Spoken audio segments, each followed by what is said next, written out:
Hello friends, welcome back to our channel moms daily. ഇന്ന് ഞാൻ വന്നിരിക്കുന്നത് ഗോതമ്പ് പൊടി കൊണ്ടുണ്ടാക്കുന്ന ഒരു അടിപൊളി മിൽക്ക് കേക്ക് ആയിട്ടാണ്. പാൽ കേക്ക് എന്നാണ് പറയുക. അപ്പോൾ ഇത് നമ്മൾ സാധാരണ കേക്ക് ഉണ്ടാക്കുന്നത് പോലെയല്ല, ഒരു ചെറിയ വ്യത്യാസമുണ്ട് ഇത് ഉണ്ടാക്കാനായിട്ട്. മാത്രമല്ല, നമ്മളിത് ആവിയിൽ വെച്ചിട്ടാണ് ഉണ്ടാക്കുന്നത്. നമുക്കിത് ഓവനിൽ വെച്ചിട്ട് ഉണ്ടാക്കാനും പറ്റും, ആവിയിൽ വേവിച്ചിട്ട് ഉണ്ടാക്കാൻ പറ്റും. അപ്പോൾ ഇന്ന് നമ്മൾ വളരെ ഹെൽത്തി ആയിട്ട് എല്ലാവർക്കും ചെയ്യാൻ പറ്റുന്ന രീതിയിൽ ആവിയിലാണ് ഇത് ഉണ്ടാക്കിയെടുക്കുന്നത്. അപ്പോൾ നമുക്ക് നോക്കാം ഇതെങ്ങനെയാണ് ഉണ്ടാക്കുന്നതെന്ന്. അതിനായിട്ട് ഞാനിവിടെ ഒരു പാൻ അടുപ്പത്ത് വെച്ചിട്ടുണ്ട്. പാൻ ഒന്ന് ചൂടായി വരുമ്പോഴത്തേക്കും ഇതിനകത്തോട്ട് 2 കപ്പ് പാലാണ് ഒഴിച്ചു കൊടുത്തിരിക്കുന്നത്. ഏകദേശം 1/2 ലിറ്റർ പാല് വരും. ഞാൻ എടുത്തിരിക്കുന്നത് 200 ml മെഷർമെൻറ്റ് കപ്പാണ്. അപ്പം 400 ml പാലാണ് എടുത്തിരിക്കുന്നത്. നിങ്ങൾക്കതൊരു 1/2 ലിറ്റർ ആയിട്ട് 500 ml ആയിട്ട് തന്നെ നമുക്ക് കണക്കാക്കാം ഏകദേശം. അപ്പോൾ 1/2 ലിറ്ററിൻ്റെ പാൽ ഒഴിച്ചു കൊടുത്തിട്ടുണ്ട്. ഇനി ഈ പാല് നമുക്ക് നന്നായിട്ടൊന്ന് ഇളക്കി കൊടുത്ത് തിളപ്പിച്ച് ഇതൊരു 1 കപ്പായിട്ട് കുറയുന്നത് വരെ നമുക്കൊന്ന് ഇളക്കി കൊടുക്കണം. അപ്പോൾ ഇതിനെ ഇവാപ്പറേറ്റഡ് മിൽക്ക് എന്നാണ് പറയുക. അത് ചിലപ്പോൾ സൂപ്പർ മാർക്കറ്റിലൊക്കെ കിട്ടാൻ സാധ്യതയുണ്ട് കേട്ടോ. നമുക്ക് ഇങ്ങനെ ചെയ്യേണ്ട കാര്യമില്ല. ഇവാപ്പറേറ്റഡ് മിൽക്ക് എന്ന് പറഞ്ഞ് ഒന്ന് നോക്കുക, അല്ലെങ്കിൽ ഇതുപോലെ ഒന്ന് ചെയ്ത് നോക്കുക. അപ്പോൾ ഇത് നമുക്ക് ഇളക്കി കൊടുക്കുക, മീഡിയം ഫ്ലെയിമിലിടുക. അതിനുശേഷം കൈവിടാതെ ഇളക്കുക, അടുത്ത് തന്നെ ഉണ്ടാവണം. പിന്നെ ഇതിൻ്റെ സൈഡുകളിലൊക്കെ ഇതുപോലെ പറ്റി പിടിച്ചിരിക്കുന്നുണ്ടാവും, അത് ഫാറ്റാണ്. അപ്പോൾ അതും നമുക്ക് ഇളക്കി ഒന്ന് എന്താ പറയുക വടിച്ചെടുത്ത് ഈ പാലിലോട്ട് തന്നെ ഇട്ട് കൊടുക്കേണ്ടതാണ്. അപ്പോൾ ഇതിനകത്ത് ഇച്ചിരി കട്ട പോലെ കിടന്നാലും കുഴപ്പമൊന്നുമില്ല, കാരണം നമ്മളിത് അരിച്ചെടുക്കുന്നുണ്ട്.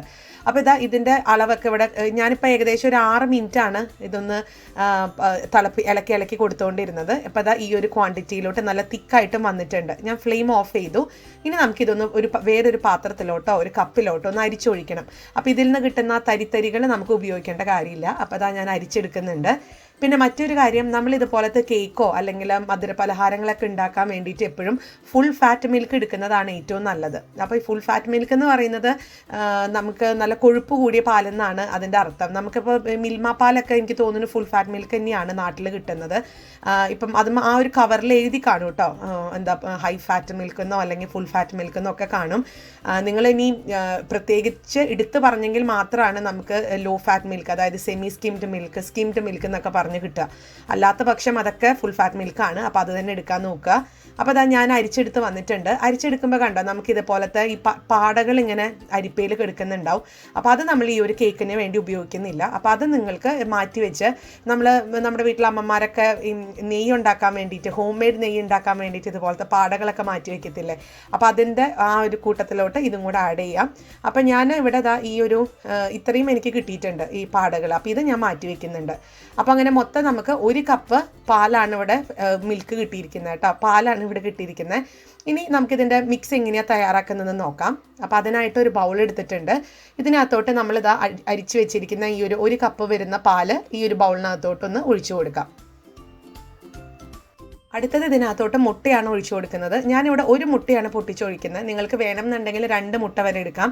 ഞാൻ മുട്ടയുടെ അളവ് കുറച്ചിട്ടാണ് ഇത് ഉണ്ടാക്കുന്നത് കേട്ടോ. അപ്പോൾ 1 മുട്ട കൂടെ പൊട്ടിച്ചിട്ടുണ്ട്. ഇനി ഇതുപോലത്തെ ഒരു വിസ്കർ വെച്ചിട്ടോ അല്ലെങ്കിൽ ഒരു സ്പൂൺ വെച്ചിട്ടോ ഇത് നന്നായിട്ടൊന്ന് അടിച്ചു കൊടുക്കണം. മുട്ടയുടെ തരിതരികളൊന്നും ഇത് പാട പോലെ കിടക്കത്തില്ല, അതൊന്നും ഈ ഒരു പാലിൽ കിടക്കാൻ പാടില്ല. നന്നായിട്ട് തന്നെ ഇതൊന്ന് മിക്സ് ചെയ്തെടുക്കണം. അടുത്തത് ഞാൻ ഇതിനകത്തോട്ട് ബട്ടറാണ് ചേർത്ത് കൊടുക്കുന്നത്. 3 ടേബിൾ സ്പൂൺ മെൽറ്റഡ് ബട്ടറാണ് കേട്ടോ. അതായത് ഫ്രിഡ്ജിൽ നിന്ന് നേരിട്ടെടുത്ത് വന്നിട്ടുള്ള ബട്ടർ ചേർക്കരുത്. നമുക്കതൊന്ന് മെൽറ്റ് ചെയ്യുക. അല്ലാന്നുണ്ടെങ്കിൽ റൂം ടെമ്പറേച്ചറിൽ വെച്ചിട്ടുള്ള ബട്ടറാണെങ്കിലും ചേർത്ത് കൊടുക്കാം. എന്നിട്ട് ഇതുപോലെ നന്നായിട്ട് മിക്സ് ചെയ്തെടുക്കണം. ഇനി ബട്ടറിന് പകരം നിങ്ങൾക്ക് ഇതേ അളവിൽ തന്നെ നെയ്യോ ഓയിൽ എടുക്കുമ്പം ഫ്ലേവർ ആയിട്ടുള്ള ഓയിൽ എടുക്കരുത്. അതായത് കോക്കനട്ട് ഓയിലൊന്നും എടുത്തേക്കരുത്. സൺഫ്ലവർ ഓയിലോ ഒലിവ് ഓയിലോ ഒക്കെ ചേർക്കാം. അപ്പോൾ അതെല്ലാം ചേർത്ത് നന്നായി മിക്സ് ചെയ്തിട്ടുണ്ട്. ഇനി ഇതിനകത്തോട്ട് ഞാൻ 1/2 കപ്പ് പഞ്ചസാരയാണ് ചേർത്ത് കൊടുത്തിരിക്കുന്നത്. അത് 1/2 കപ്പ് വേണമെന്നൊന്നുമില്ല, നിങ്ങളുടെ ഇഷ്ടത്തിന് കൂട്ടും കുറയ്ക്കുകയൊക്കെ ചെയ്യാം.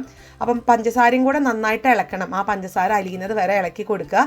അതിനുശേഷം ഞാൻ ഇതിനകത്തോട്ട് 1 കപ്പ് ഗോതമ്പ് പൊടിയാണ് ചേർത്ത് കൊടുത്തിരിക്കുന്നത്. നിങ്ങൾക്ക് ഇതിനകത്ത് ഇത് റവ വെച്ചിട്ടുണ്ടാക്കാൻ പറ്റും, മൈദപ്പൊടി വെച്ചിട്ടുണ്ടാക്കാൻ പറ്റും, അതൊക്കെ നമ്മുടെ ഇഷ്ടമാണ്. അപ്പോൾ ഇനി ഞാൻ ഇതിനകത്തോട്ട് 1/2 ടീസ്പൂൺ ബേക്കിംഗ് പൗഡറാണ് ചേർക്കുന്നത്. അതുപോലെ 1/4 ടീസ്പൂൺ ഉപ്പ്, സാധാരണ ഉപ്പ് ചേർത്ത് കൊടുക്കുന്നുണ്ട്. അപ്പോൾ ഇതിനകത്ത് ബേക്കിംഗ് പൗഡർ മാത്രമേ ഞാൻ ചേർത്തിട്ടുള്ളൂ, ബേക്കിംഗ് സോഡ ചേർത്തിട്ടില്ല. അപ്പോൾ ഇനി നമുക്കിതാ ഈ ഒരു നമ്മൾ സാധാരണ കേക്കിനൊക്കെ മിക്സ് ചെയ്യുന്നത് പോലെ സമയമെടുത്ത് നമുക്കിതൊന്ന് മിക്സ് ചെയ്ത് കൊടുക്കാം. അങ്ങനെ ഇതാ നമ്മുടെ ബാറ്റർ റെഡിയാണ്. അപ്പം ഞാൻ ഇതിനകത്ത് 1/2 ടീസ്പൂൺ വെനില എസൻസും കൂടെ ഒഴിച്ചിട്ടുണ്ടായിരുന്നു. പക്ഷെ അത് എനിക്ക് എടുക്കാൻ പറ്റിയില്ല കേട്ടോ.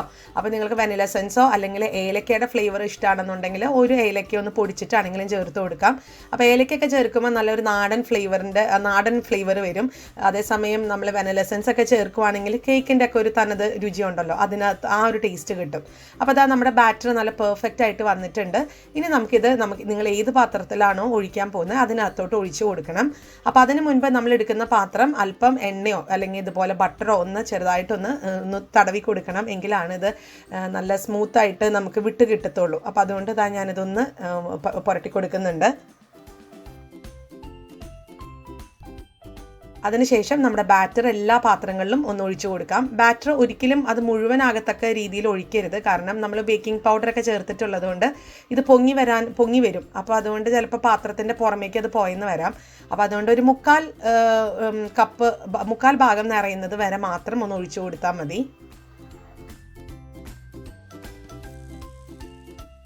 അതിനുശേഷം നമുക്ക് ഇതിപ്പോൾ ഒന്ന് നന്നായിട്ട് തന്നെ തട്ടി കൊടുക്കണം. ഇതിനകത്ത് ലെയർ ബബിൾസ് ഒക്കെ ഒന്ന് പോകാൻ വേണ്ടിയിട്ടാണ്. ഇനി നമുക്ക് ഇതൊന്ന് ആവി കയറ്റി എടുക്കണം കേട്ടോ. അപ്പോൾ അതിനായിട്ട് ഞാനിവിടെ ഒരു സ്റ്റീമർ അടുപ്പത്ത് വെച്ചിട്ടുണ്ട്. അതിനകത്ത് വെള്ളം ഒഴിച്ചിട്ടുണ്ട്. അപ്പോൾ അതിൽ നിന്ന് കണ്ടോ നല്ല ആവിയൊക്കെ വരാൻ തുടങ്ങിയിട്ടുണ്ട്.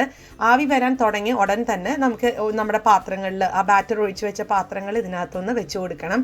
പാത്രങ്ങൾ മൂടേണ്ട കാര്യമൊന്നുമില്ല. ഞാൻ മൂടിയിട്ടൊന്നുമില്ല കേട്ടോ. ഞാൻ അങ്ങനെ തന്നെ ഇതൊന്ന് ഇതിൻ്റെ മൂടേണ്ടെന്ന് പറഞ്ഞത് ആ ഫോയിൽ പേപ്പർ വെച്ചിട്ട് ആ ഒരു കുഞ്ഞു പാത്രം മൂടണ്ട, അല്ലാത്ത പാത്രം മൂടണം. അപ്പോൾ ഇനി നമുക്ക് ഇതൊന്ന് മൂടി വെച്ച് ഒരു 15 മിനിറ്റ്. അപ്പോൾ ആ 15 മിനിറ്റ് കഴിഞ്ഞിട്ട് നമുക്ക് നോക്കാം. അപ്പോൾ ഇതവിടെ 15 മിനിറ്റ് ആയിട്ടുണ്ട്. അതിനിടയ്ക്ക് ഞാൻ അവിടെ ഒരു ഫോർക്ക് വെച്ച് കുത്തിയ പാടാണ് ആ ഒരു ചെറിയ ചെറിയ ഡോട്ടുകൾ കാണുന്നത്. അപ്പോൾ ഇത് പെർഫെക്റ്റ് ആയിട്ട് വെന്തിട്ടുണ്ട്. അപ്പോൾ ഞാനൊന്ന് കുത്തിയെടുത്തു. അപ്പോൾ നല്ല സ്മൂത്തായിട്ട് തന്നെ ഒട്ടും ഒട്ടിപ്പിടിക്കാതെ നമുക്ക് കിട്ടിയിട്ടുണ്ട്. അപ്പോൾ അതിനർത്ഥം ഉള്ളൊക്കെ കറക്റ്റായിട്ട് വെന്തിട്ടുണ്ടെന്നാണ്. അപ്പോൾ ഈ ഒരു സമയത്ത് ഞാൻ ഫ്ലെയിം ഓഫ് ചെയ്യാണ്. ഇനി എന്നിട്ട് ഇത് ഒരു കിച്ചൺ കൗണ്ടർ ടോപ്പിലോട്ട് മാറ്റി വയ്ക്കുന്നുണ്ട്.